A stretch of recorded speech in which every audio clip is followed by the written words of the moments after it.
दोस्तों आज की वीडियो में लेकर आया हूं आरआरबी में पूछे गए प्रश्न। तो जितने भी प्रश्न कराऊंगा सभी प्रश्न 2017 या फिर 2018 के हैं। तो ज़्यादा पुराने प्रश्न नहीं हैं, सभी प्रश्न आरआरबी में पूछे गए हैं और 17 और 18 के प्रश्न हैं। तो इस वीडियो को अंत तक देखते रहिए, आपके कुछ क्वेश्चन ऐसे होंगे जो आगे भी पूछे जा सकते हैं। तो चलिए स्टार्ट करते हैं दोस्तों। पहला प्रश्न है आपका, एक गाँव में 200 में से 111 साक्षर हैं। साक्षर का मतलब है दोस्तों पढ़े लिखे हैं। कितने लोग? 111 लोग। गांव के अशिक्षित लोगों का प्रतिशत क्या है? गांव में कितने लोग हैं दोस्तों? गांव में है 200 लोग। 200 में से क्या है? 111 लोग साक्षर हैं। कितने लोग? 111 लोग साक्षर हैं। साक्षर का मतलब दोस्तों क्या है? पढ़े लिखे। जब 200 में से 111 पढ़े लिखे हैं तो अनपढ़ कितने होंगे? 89 अनपढ़ होंगे। ठीक है दोस्तों। पूछ क्या रहा है कि अशिक्षित मतलब अनपढ़ लोगों की संख्या पूछ रहा है, वो भी प्रतिशत में। क्लियर है? अनपढ़ लोग कितने हैं, अशिक्षित लोग कितने हैं दोस्तों? 89। कितने में से हैं? टोटल व्यक्ति 200 हैं, 200 में से हैं। प्रतिशत में पूछ रहा है तो क्या करेंगे? 100 से मल्टीप्लाई कर देंगे। अब यहाँ पर 2 जीरो से दोस्तों आपके ये 2 जीरो कट जाएंगे। 2 से इसे कटाऊंगा, ये 2 से 8 कट जाएगा 4 बार में। फिर 2 से 4 बार में कट जाएगा 8, 1 बचेगा, नहीं जाएगा तो दशमलव लग जाएगा। कितना हो जाएगा? 10, 2 पच्चे 10, 44.5। अशिक्षित लोगों का प्रतिशत क्या है? 44.5 है। ये आपके क्वेश्चन का दोस्तों सही आंसर है। 44.5 बी ऑप्शन हो जाएगा दोस्तों आपके क्वेश्चन का सही आंसर। उम्मीद करता हूँ सभी को प्रश्न बहुत ही अच्छे तरीके से समझ में आ गया होगा। अब देखेंगे दोस्तों अगला क्वेश्चन। अगला क्वेश्चन है आपका, 60 छात्रों की एक कक्षा में 60% छात्र लड़के हैं। यदि 25% लड़कियां साइकिल द्वारा स्कूल जाती हैं तो ऐसी लड़कियों की संख्या कितनी है जो साइकिल से स्कूल नहीं जाती हैं? ये प्रश्न भी आरआरबी एनटीपीसी का है 2017 का। ठीक है दोस्तों। टोटल कितने छात्र हैं? टोटल छात्रों की हम बात करें तो टोटल छात्र हैं आपके पास 60। टोटल छात्र दोस्तों 60 है, जिसमें लड़का लड़की दोनों शामिल होंगे। ठीक है, 60 है, लेकिन ये अपने आप में कितने होंगे दोस्तों? 100% होंगे। इतनी बात दोस्तों समझ में आई। 10, 20, 50, 40 कितने भी हों वो अपने आप में 100% होते हैं। अब 100% में से क्या है? 60% छात्र लड़के हैं। ठीक है दोस्तों, 60% कितने हैं? लड़के हैं, मतलब बॉय। जब 100 में से 60% बॉय हैं तो लड़कियां कितनी होंगी दोस्तों? 40% कौन होंगी? गर्ल होंगी। इतनी बात दोस्तों समझ में आ गई। 40% गर्ल हैं। ठीक है। अब हमसे क्या कह रहा है कि 25% लड़कियां साइकिल द्वारा स्कूल जाती हैं। तो पहले हम लड़कियों की संख्या पता कर लेते हैं।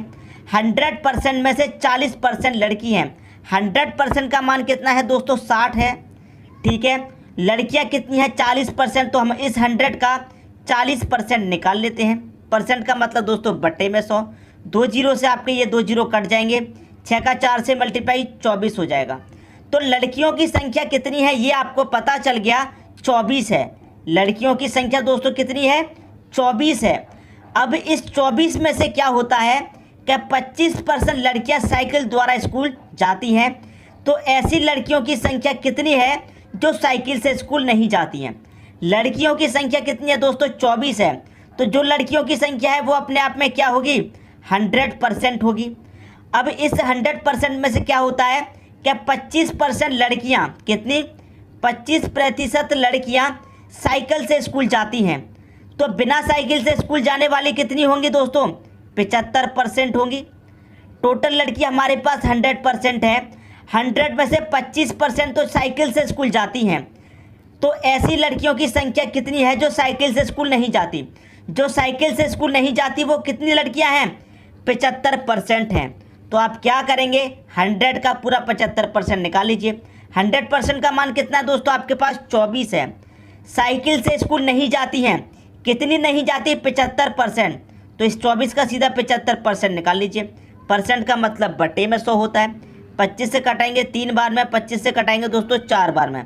4 से 24 कटेगा 6 बार में, 6 त्रिक का कितना हो जाएगा? 18। तो 18 लड़कियां ऐसी हैं जो साइकिल से स्कूल नहीं जाती हैं। क्लियर? 18 हो जाएगा सही आंसर, सी ऑप्शन। अगर पूछ लेता साइकिल से स्कूल जाती हैं कितनी हैं, तो दोस्तों टोटल लड़कियां तो 24 हैं। 24 में से 18 ऐसी हैं जो साइकिल से नहीं जाती। तो जो साइकिल से जाती हैं वो कितनी हुई? वो 6 हुई।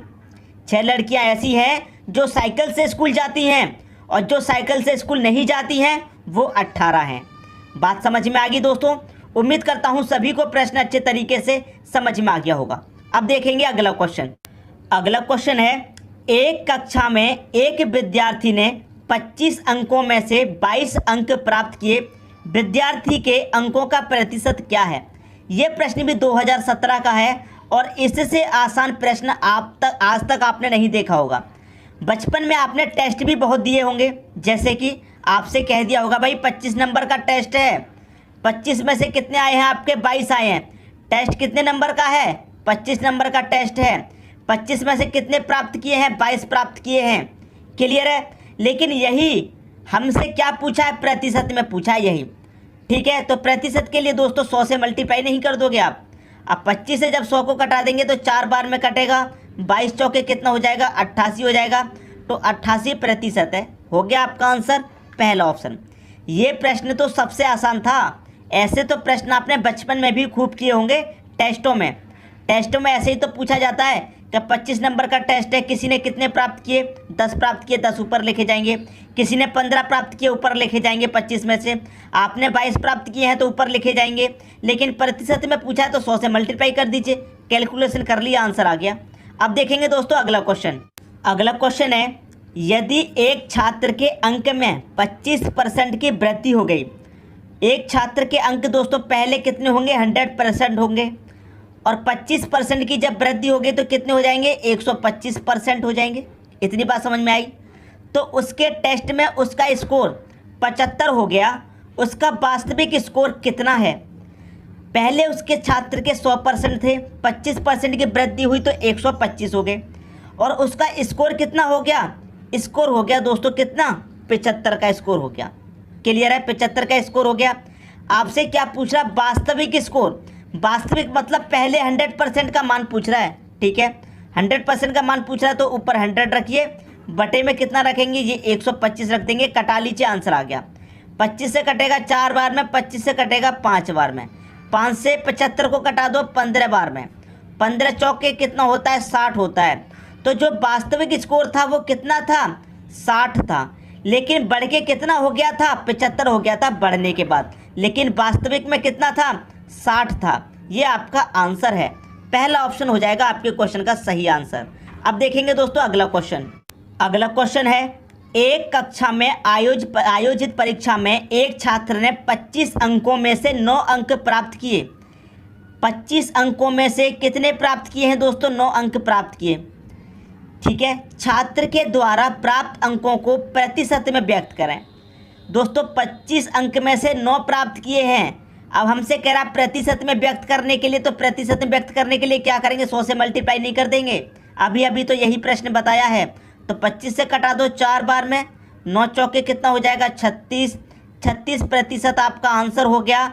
और ये प्रश्न पूछा है आरआरबी एनटीपीसी 2017 में, ज़्यादा पुराना प्रश्न नहीं है दोस्तों। ठीक है, बात समझ में आ गई? तो 36% किस ऑप्शन में है? बी ऑप्शन में है। बी ऑप्शन हो जाएगा आपके क्वेश्चन का सही आंसर। अब देखेंगे दोस्तों अगला क्वेश्चन। अगला क्वेश्चन है आपका, एक छात्र ने 6 विषयों में 470 अंक प्राप्त किए। यदि प्रत्येक विषय के अंक 100 हैं, प्रत्येक विषय के मतलब एक विषय के अंक कितने हैं? 100। ठीक है, तो टोटल 6 विषयों की बात है, तो टोटल 6 विषय में कितने अंक हो जाएंगे? 600 हो जाएंगे। इतनी बात समझ में आ गई? तो हमसे क्या पूछ रहा है? उसके अंकों का प्रतिशत ज्ञात कीजिए। 6 विषयों में 470 अंक प्राप्त किए। 6 विषय में, 6 विषय मतलब 600 अंकों में से कितने प्राप्त किए हैं उसने? 470 अंक प्राप्त किए हैं। कितने में से? 600 में से। और हमसे क्या पूरा? यही हमें प्रतिशत में बताना है। तो प्रतिशत में बताना है दोस्तों, तो 100 से मल्टीप्लाई नहीं कर देंगे, आंसर आ जाएगा। 2 जीरो से तो आपके 2 जीरो ये कट गए। अब 6 से डिवाइड दे दो, इसमें आंसर आ गया। ठीक है दोस्तों, तो 6 से डिवाइड देंगे, 6 सत्ते 42 कटेगा। 6 सत्ते 42 तक कट गया तो कितना बचेगा? 5। 5 में 1 जीरो कितना हो जाएगा? 50। ठीक है, 6 अट्ठे 48 कटेगा। 50 में से 48 तक कट गया, कितना बचेगा दोस्तों? 2 बचेगा। नहीं जाएगा तो यहाँ पर दशमलव हो जाएगा, नहीं जाएगा दशमलव हो जाएगा, तो ये कितना हो जाएगा? 20। 6 में 20 से भाग देंगे कितनी बार जाएगा, 6 त्रिक का 18। क्लियर है। 2 बचेगा, फिर से 20, फिर से 6 त्रिक का 18। तो ये ऐसे ही चलता रहेगा। तो 78.33 ये आपके प्रश्न का सही आंसर हो जाएगा। 78.33 किस ऑप्शन में है, सी ऑप्शन में दे रखा है दोस्तों। सी ऑप्शन आपके क्वेश्चन का सही आंसर है। मैं उम्मीद करता हूँ सभी की समझ में प्रश्न बहुत ही अच्छे तरीके से आ रहे होंगे। अब देखेंगे अगला क्वेश्चन। अगला क्वेश्चन है आपका, राम की वार्षिक आय 24 लाख रुपए है। मतलब राम एक साल में 24 लाख रुपए कमाता है और प्रत्येक महीने वह अपने वाहन के लिए 40,000 रुपये की EMI का भुगतान करता है। उसकी मासिक आय का कितने प्रतिशत EMI में व्यय करता है। ये प्रश्न भी 2018 का है। देखिए दोस्तों, वो एक साल में कितना कमाता है, एक साल में कमाता है 24 लाख। क्लियर दोस्तों, कितना कमाता है, एक साल में कमाता है 24 लाख। तो ये तो दे रखा है एक साल का, और यहाँ पर प्रत्येक महीने की बात कर रहा है। एक साल का दे करके एक महीने की बात कर रहा है। तो ये जो कमाई है एक साल की है, तो एक महीने के निकालने के लिए हमें क्या करना पड़ेगा, 12 से डिवाइड देना पड़ेगा। तो 12 से कटा देंगे, 12 दूने का 24 और ये 5 जीरो मतलब 2 लाख रुपये। तो उसकी एक महीने की कमाई कितनी है, 2 लाख है। एक महीने की कमाई कितनी है, 2 लाख है। तो मैं यहाँ पर लिख देता हूँ, एक महीने की कमाई कितनी है दोस्तों, 2 लाख है। इस 2 लाख में से एक महीने में वो कितने कमाता है, 2 लाख, और एक महीने में अपने वाहन के लिए कितने की EMI भर देता है, 40,000। 2 लाख में से कितने की EMI भर देता है दोस्तों, वो भर देता है 40,000 की EMI। 2 लाख में से 40,000 की EMI भर देता है। ठीक है, लेकिन यही हमसे क्या पूछ रहा है, प्रतिशत में पूछ रहा है। रुपए में तो वो भर रहा है 40,000 की EMI, लेकिन कितने प्रतिशत की भर रहा है वो पूछ रहा है प्रतिशत में। तो प्रतिशत में निकालने के लिए 100 से मल्टीप्लाई नहीं कर देंगे, आंसर आ जाएगा। देखिए ऊपर कितने जीरो हैं, 4। तो 4 जीरो से दोस्तों 4 जीरो यहाँ पर कट गए, 4 पच्चे 20 कट गया, 5 से 100 कटेगा 20 बार में, तो 20% हो जाएगा आपके क्वेश्चन का सही आंसर। ठीक है, कितने प्रतिशत की EMI भरता है वो दोस्तों, 20% EMI भरता है हर महीने। तो पहला ऑप्शन हो जाएगा आपके क्वेश्चन का दोस्तों सही आंसर। उम्मीद करता हूँ सभी की समझ में प्रश्न अच्छे तरीके से आ गया होगा। अब देखेंगे अगला क्वेश्चन। अगला क्वेश्चन है, एक व्यक्ति ऋण अदायगी के लिए प्रति माह 8,960 रुपये है, जो उसके मासिक वेतन का 28% है। उसके मासिक वेतन की गणना करें। जो भी दोस्तों उसका मासिक वेतन होगा अपने आप में 100% होगा, लेकिन 28% का मान दे रखा है कितना, 8,960। 28% का मान दोस्तों कितना है, 8,960। तो 1% का मान दोस्तों कितना हो जाएगा, निकाल लीजिए, 8,960 और ये 28 कहाँ जाएगा दोस्तों, बटे में आ जाएगा। अब इसे कटाएंगे, 7 से कटेगा, 7 चौके 28, और 7 से इसे कटाएंगे, ये कटेगा 7 एकम 7, 1 बचेगा 19, 7 दूने का 14। ठीक है, 7 दूने का 14, 5 बचेगा 56, 7 अट्ठे 56 और 1 ही जीरो कट गया। अब 4 से इसे कटा लीजिए, 4 त्रिक का 12, 4 दूने का 8 और 1 ही जीरो। तो 1% का मान कितना निकल के आ गया, 1% का मान निकल के आ गया 320।